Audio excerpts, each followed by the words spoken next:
مجھ سے اکثر ایک لوگ سوال کرتے ہیں کہ آپ خدا کی محبت کو کیسے دیکھتے ہیں، آپ خدا کی محبت کو کیسے بیان کریں گے؟ ویسے اگر سچ کہوں تو بیان تو نہیں کی جا سکتی، لیکن کوشش کر سکتا ہوں۔ اور ابھی جو میں آپ کو بتانے والا ہوں وہ آپ کو ابھی محسوس بھی ہو جائے گا۔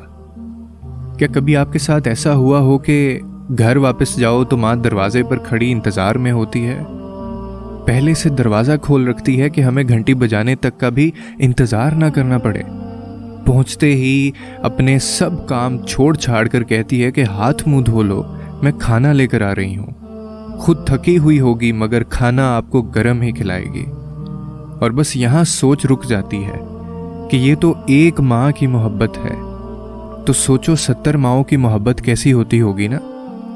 کتنا ناممکن سا لگتا ہے یہ، لیکن ممکن ہے۔ اور سوچتے ہو کہ کوئی کیسا ایسے اتنا پیار کر سکتا ہے؟ ارے بابا کر سکتا ہے، اللہ کر سکتا ہے۔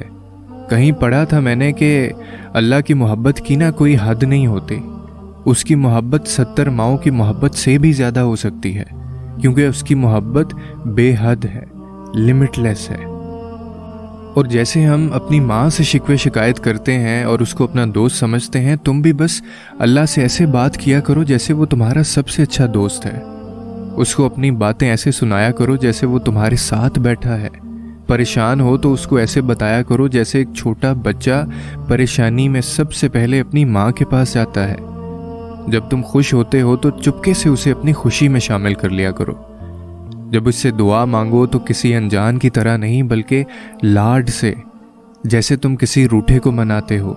ایسا نہیں ہے کہ اس کو علم نہیں ہے اور وہ لا علم ہے، وہ بس تم سے سننا چاہتا ہے، تمہاری تڑپ دیکھنا چاہتا ہے، تمہاری زبان سے، تمہارے دل سے تمہارا حال جاننا چاہتا ہے۔ اتنی محبت کرتا ہے خدا ہم سے۔